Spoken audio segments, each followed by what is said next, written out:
So thank you so much for being here, Christina, as we continue our conversation about leveraging conservation and tourism. And, as trends have changed in adventure, so have the things that we focused on. And right now, Christina is still with the Adventure Travel Trade Association, but she is part of creating this wonderful initiative called Tomorrow's Air. It's one of the first carbon removal collectives.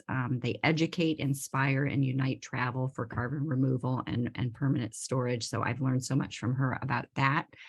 She has more than 20 years experience in sustainable tourism, and she's worked in 30 different countries on projects for clients, including national governments, philanthropic foundations, local entrepreneurs, and environmental sustainability is really at the core of all of those things.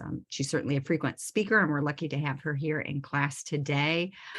She's originally from Alaska, which I think is exciting. And so we're super excited to have Christina here, and she's going to present and share a bit of her stories with us. So without further ado, take it away, Christina. Thanks, both of you.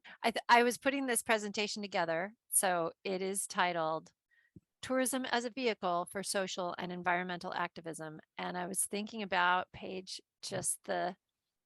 we've been stitching together this story. So, now we're at a place with this topic where we can present 10 slides with very clear statements. And 15 years ago, that was not the case, where it was like we had this anecdotal evidence and a strong feeling when you witnessed sustainable nature tourism that there were a lot of benefits there, but we didn't have anything documented. We didn't have anything defined in an academic way. And so I guess I would just I like that table setting because things really are not figured out. When I was a student, I felt like I was learning everything, that it had been everything was figured out. And now it was just my job to memorize and read it. But once you start working in a field and really getting into it, you realize how many questions remain to be answered. And tourism is so fun that way, because answering the questions frequently requires you to go to amazing places and meet really interesting people. So, so that's my intro. Well, first, I will just start by talking about the Adventure Travel Trade Association, which is the company I've been working with on and off since 2004. Even when I had my own private consulting practice, I was collaborating closely with the Adventure Travel Trade Association. You can find them at adventuretravel.biz. We have a professional community of about 32,000 people around the world. That's tour operators and guides and travel media and tourism boards. And our mission is to inspire, connect, and enable a global travel community to deliver experiences that protect natural and cultural capital and create shared economic value. So we are sort of a hub, a education and networking resource for local sustainable tourism providers. And some of those are small owner-operated shops, and some of them are large businesses with many millions in revenues every year. So, so it's a vibrant community, but has this very, very green heart. And this is just a list of some of the things we do: marketing, research, events, etc. This is an overview of our community. We have growing communities in Asia and Oceania, in Africa, in the Middle East. We are strongest in North America. We're based in the United States, in Seattle, Washington, and in Latin America. And you can also see here the profile of our members. Tour operators are the dominant community, and then tourism boards, ministries, accommodations, travel advisors, media. Media is really interesting.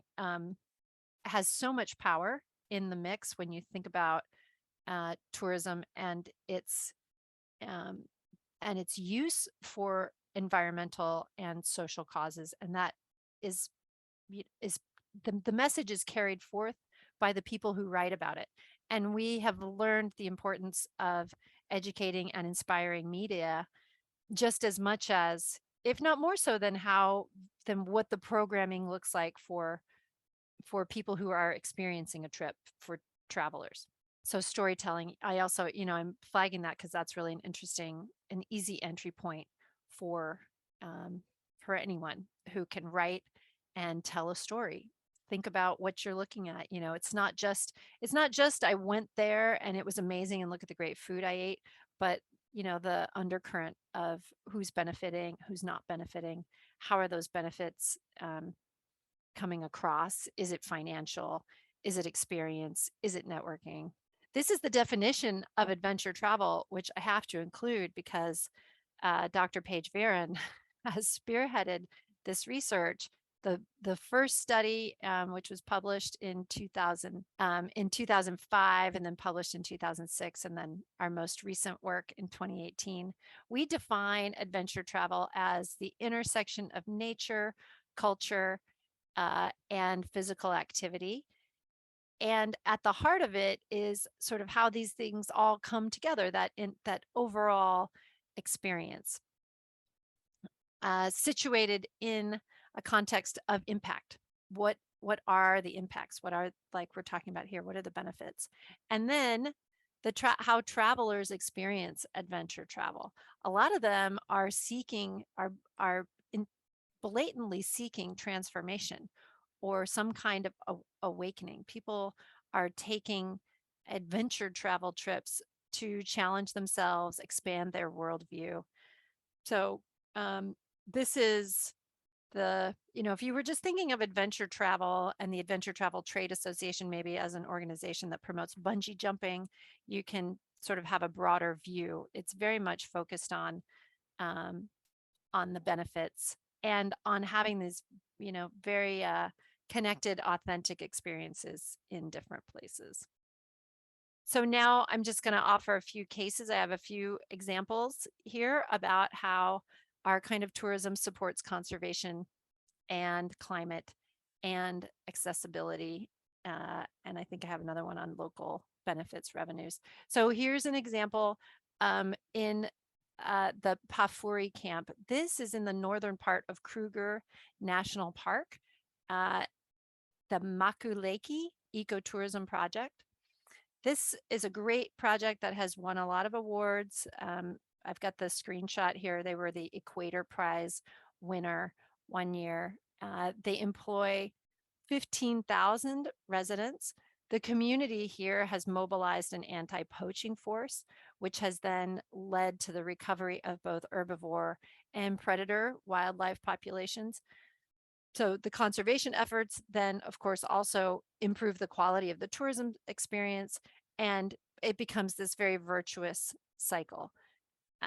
It's also, really transforming sort of how local people view their connection to the land, and including them in the tourism story versus just having them, they are part owners in this, which is different than just employing local people to do the scut work. Here, the local people are really, they're being,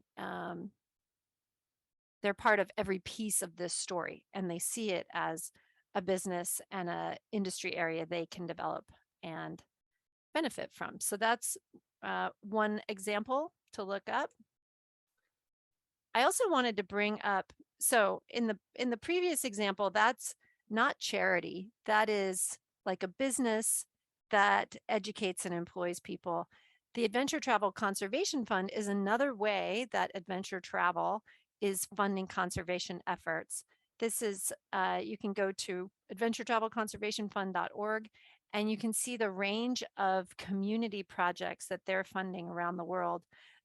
The Conservation Fund itself is, the donors are people in the adventure community, so travelers, businesses, etc. And if you look at the different kinds of examples here, a lot of these projects are not necessarily very far-reaching in scope, or the first one I showed you with 15,000 people employed. A lot of these are small projects that have very deep and meaningful local benefits. So the homestay family training program in Palestine, um, threatened species and indigenous communities in Guyana. These are all community-led examples of tourism that's bringing um, measurable benefits to a whole, a variety of different kinds of places. Look at the countries here and the different contexts. We have Chile, Palestine, Botswana, Cambodia, Bolivia, Guyana. So anywhere really that you have a local need, there's often a way to include tourism dollars in that, create a travel experience that can then bring money and awareness to the issue. Jordan is another really interesting case. At the Adventure Travel Trade Association, we partnered with the tourism ministry in Jordan for many, many years, building up local capacity, so training for tour operators and guides, and then also creating new products such as the Jordan Trail. So this is a long distance hiking trail. It connects the length of Jordan from Qais in the north to Aqaba in the south. If you've ever been to Jordan, Aqaba is really well known for diving. Very few people make it as far north as Qais. You can hike segments of this trail or the whole thing. You think about the Pacific Crest Trail or the John Muir Trail or the Appalachian Trail. These things are all, they're sort of grassroots efforts that then become really well known, and they bring a lot of benefit to local communities. Hikers come through, especially if they're, if the development of the trail provides education to local people and travelers around sustainability. So the Jordan Trail is one such project. It's bringing a lot of awareness and deeper understanding for the culture of Jordan, not only for people who visit there, but also for people who live there. And it brings money to these communities. A colleague of ours did a comparison between the Jordan Trail and what he is just summarizing here as Dead Sea tourism, which is sort of epitomized by all-inclusive resorts that you find on the Dead Sea. And he modeled the contrast in revenues and benefits. So on the left-hand column, you see the Jordan Trail, total revenue generated by all the hikers, $7.3 million, in comparison to total revenue generated by the all-inclusive resorts, which is $101 million. So on the one hand, you might say, if you're a tourism planner, I want the all-inclusive resort, I want $101 million. I prefer that to $7 million.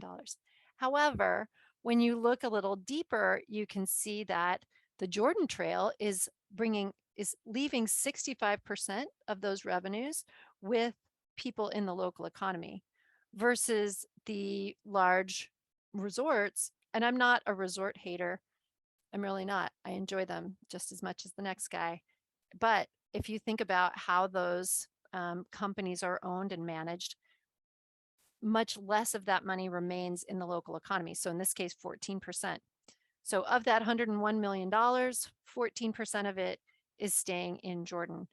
The researchers also looked at the percentage of jobs that were local versus external. So in the case of the Jordan Trail, 84% are local. The actual exact number of jobs, 193, which you might think that's not very many jobs, especially in contrast to 1,523 jobs. But if you look at the percentages, you're really seeing a deeper benefit to local people. What's my last one? Local jobs created per $100,000 invested. So a lot of this work on the Jordan Trail was also funded by USAID, which provided the technical assistance, the sort of the experts who could come in to these local places and say, here's how this should work, and here's how we can market it, and here's some guiding techniques that you might not have, etc. So local jobs created per $100,000, 2.6 in the case of the Jordan Trail, or 1.5 in the case of Dead Sea tourism. So this is a really interesting case that has a lot of data behind it, thanks to Edmund Morris and his company Equator Analytics. You can look this up, Google Jordan Trail and USAID. There's been a lot written, and they were on the conference circuit a lot a couple of years ago, pre-COVID. So I also would point to, this is a new film we've been working on. So accessible adventures, accessibility, you know, the opportunity to make tourism experiences available to people who have physical or mental impairments. And, you know, why should we bother with that? Well, because this, even so, especially mixed group experiences, you're really deepening the emotional connection to the place and to people when you include different types of people, and you can bring greater awareness to accessibility issues when you create these blended kinds of experiences. So we're working on a film called All Among the Bison, an inclusive vision for tomorrow. It's premiering at a event we're having the end of this month. However, there are, you know, projects like this around the world. This one happens to be in Western Canada, where two local entrepreneurs, one who's very focused on bison as a means of for climate and also regenerative agriculture. Bison have a lot of benefits to prairie grasslands, and we really, really need them. So he's a bison conservationist, but he's finding that by including physically and mentally impaired people, by creating a tourism experience here, he can raise awareness for his topic, and the two teams together can pitch for more funding. So there's sort of endless opportunities when you think of how to shape a travel experience for benefit, whatever that benefit is. And once you have a cause at the center of it, it becomes a lot more compelling. It doesn't even, you know, it doesn't have to be preachy or over the top, but bringing the cause to the forefront in the marketing, in the product itself. A lot of times the benefits are embedded in the product, but they're just not being marketed or documented. And finally, my pet project is carbon removal. So you've probably heard about carbon offsetting. Of course, you know about the climate crisis because you're here on Earth and we're all experiencing it. What can, you know, one of the things that often comes up is, how can you be a sustainable traveler? How can sustainable and travel go together? Because we all get on planes, and planes create carbon dioxide emissions, and that's what's heating up our planet and creating this unstable, unpredictable world. Flights are, so travel overall is 8%, contributes 8% of global emissions. Within that 8%, flights are possibly about 12%, maybe more. So the flight, I would highlight, is not the most carbon intensive aspect of your travel. It's important. I'm not minimizing it, but when you think about being a sustainable traveler, don't just think of your flight. Think also about where you stay, what you eat, what kind of ground transportation you use, where you shop, etc. That's my preamble on sustainable travel and climate. One of the things, however, we have learned is that we have enough carbon dioxide stored in our atmosphere that even if all emissions were to halt today, it would take 900 years for natural systems to cycle through that CO2. So we need dramatic reductions across the board in every aspect of our lives, travel included. When it comes to aviation, the means of decarbonization are not as readily available to us as they are in other sectors of travel. So we can very readily decarbonize accommodations, meals, ground transport. We have electric vehicles. When it comes to air travel, it's a harder one to decarbonize quickly. So what are we going to do about all this stored CO2? We're going to have to use some technology alongside our natural systems. So alongside trees, which absorb CO2, and the oceans and the soil, we're also going to need some forms of technology. And there are really sensational innovators out there who are developing carbon removal technologies that can take CO2 from the atmosphere and store it permanently or use that CO2 in products. I encourage you, if you're curious about this, to look into groups like airminers.org. You can also, Google carbon to value. It's such a dynamic space. There's a lot going on there. Tomorrow's Air is our initiative in travel. We are aggregating travelers and travel businesses to support carbon removal innovators. As you can see in this chart, travelers and businesses provide funding. Tomorrow's Air is an intermediary. We're generating support for carbon removal through inspiring education and outreach. Have a look at our Instagram for an example. We also develop research and speak at events. There's a podcast called Arrows on Air.